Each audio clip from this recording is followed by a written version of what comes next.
Isabel, somewhere on the Caribbean Sea, 1994, 3 days from home. Isabel woke to a warm orange glow on the horizon and a silver sea stretching out before them like a mirror. It was as though the storm had been some kind of feverish nightmare. Senor Castillo woke from his nightmare too, parched like a man who'd been lost in the desert. He drank almost half of one of the few gallons of water they had left in one long chug, then laid back against the side of the boat. Isabel worried about her mother. For Mommy, the nightmare was just beginning. The illness she'd felt as the storm began had gotten worse in the night, and now she had a fever hotter than the rising sun. Lito dipped a scrap of shirt into the cool sea water and draped it across his daughter's forehead to cool her. But without the aspirin from the lost medicine box, there was no way to bring the fever down. The baby, Mommy moaned, holding her stomach.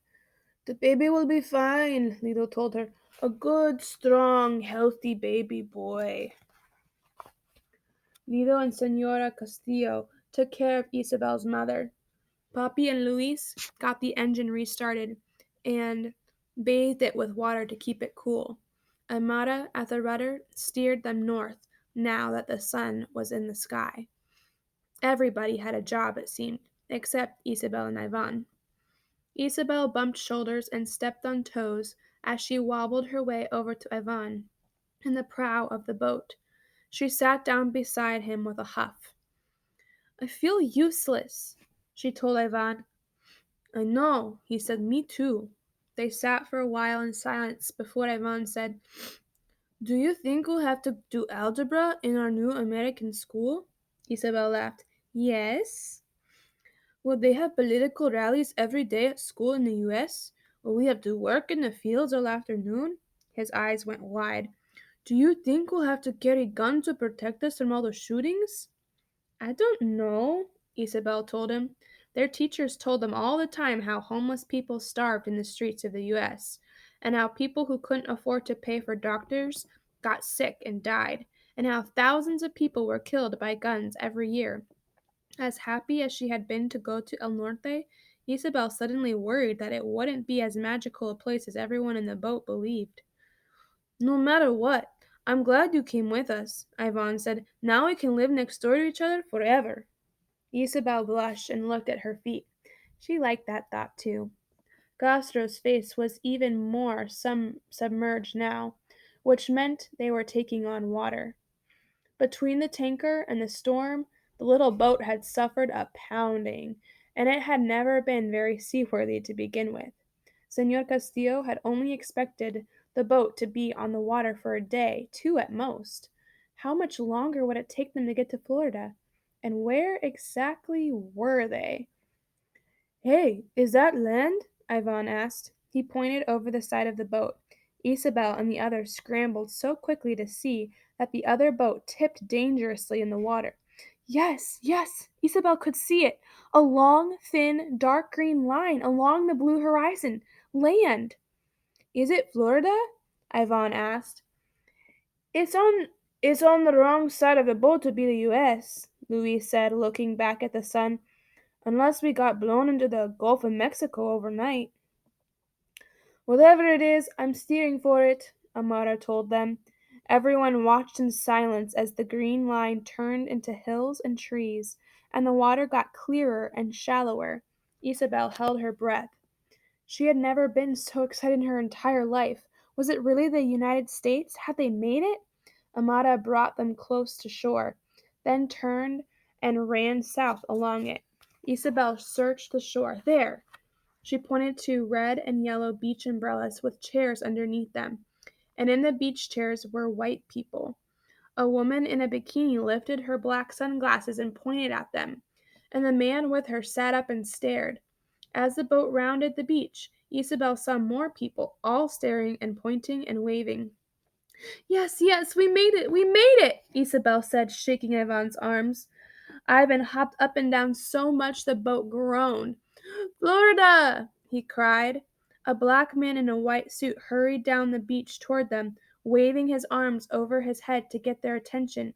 He yelled something in English, and pointed for them to go further south.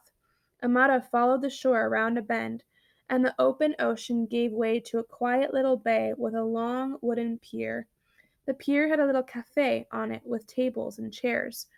Fancy two-man sailboats were parked on the beach next to volleyball courts, and more umbrellas and chairs dotted the sand. Isabel's heart leaped. The U.S. was even more of a paradise than she'd ever imagined. Louise flipped a switch, and the putter of the engine died. The white people got up from their tables at the bar to help pull them to the dock, and Isabel and the others reached for their hands. Their fingertips were almost close enough to touch when black men in white short-sleeved uniforms pushed their way between the vacationers on the pier and the boat. One of them said something in a language Isabel didn't understand. "I think he's asking us if we're from Haiti," Lito said to the others in the boat. "We're from Cuba," he said slowly in Spanish to the uniformed man. "You're from Cuba?" the officer asked in Spanish. "Yes, yes," they cried. "Where are we?" Papi asked. "The Bahamas," the man said. The Bahamas? Isabel's mind went back to the map of the Caribbean on the wall of her schoolroom. The Bahamas were islands to the north and east of Havana, directly above the middle of Cuba, a long way east of Miami. Had the storm really taken them that far off course? "I'm sorry," the officer said, "but you're not allowed to land. Bahamian law forbids the entrance of illegal aliens to the Bahamas. If you set foot on Bahamian soil, you will be taken into custody and returned to your country of origin."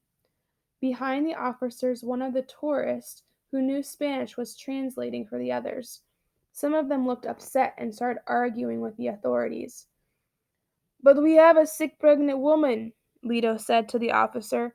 He moved so the men on the dock could see Isabel's mother, and the tourists behind the officers cried out in concern. The officers conferred, and Isabel held her breath.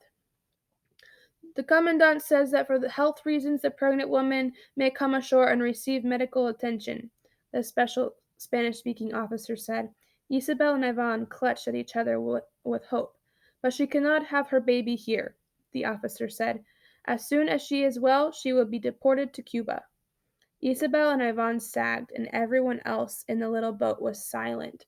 Isabel felt sick. She wanted her mother to get better, but she didn't want them to be sent back to Cuba. Couldn't the Bahamas just let them stay?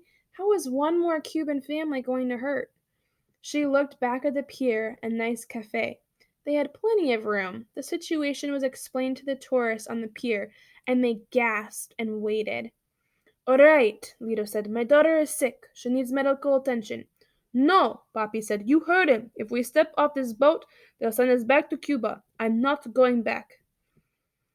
"Then I will go with her," Lito said. "I care for Teresa's life more than I care for El Norte." Tears ran down Isabel's cheeks. No, no, this wasn't the way things were supposed to happen. Her family was supposed to be together. That's why she'd insisted they all go on the boat. And if her mother went back to Cuba and her father went on to the United States, which one was she supposed to go with? Lito started to lift Isabel's mother, but Mommy pushed him away. "No," Isabel's mother said.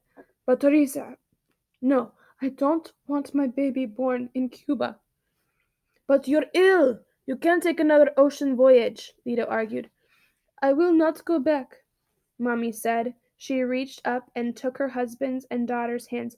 "I will stay with my family." Relieved, Isabel threw herself into her mother's arms. She was surprised when she felt her father kneel down in the boat and hug them both. "It sounds like we're leaving then," Luis told everyone in the boat. Before they could get the engine restarted, one of the tourists tossed down a bottle of water to Senora Castillo. Soon the rest of the tourists were hurrying back and forth to the cafe, buying bottles of water and bags of chips and tossing them into everyone's hands on the boat. "Aspirin? Does anyone have aspirin for my mother?" Isabel begged. Up on the dock, an old white woman understood. She quickly dug around in her big purse and tossed a plastic bottle full of pills to Isabel. Thank you, Isabel cried. Her heart ached with gratitude toward these people. Just a moment's kindness from each of them might mean the difference between death and survival for her mother and everyone else on the little raft. By the time they finally restarted the engine and Amata swung them around to leave, they had more food and water than they had brought with them to begin with.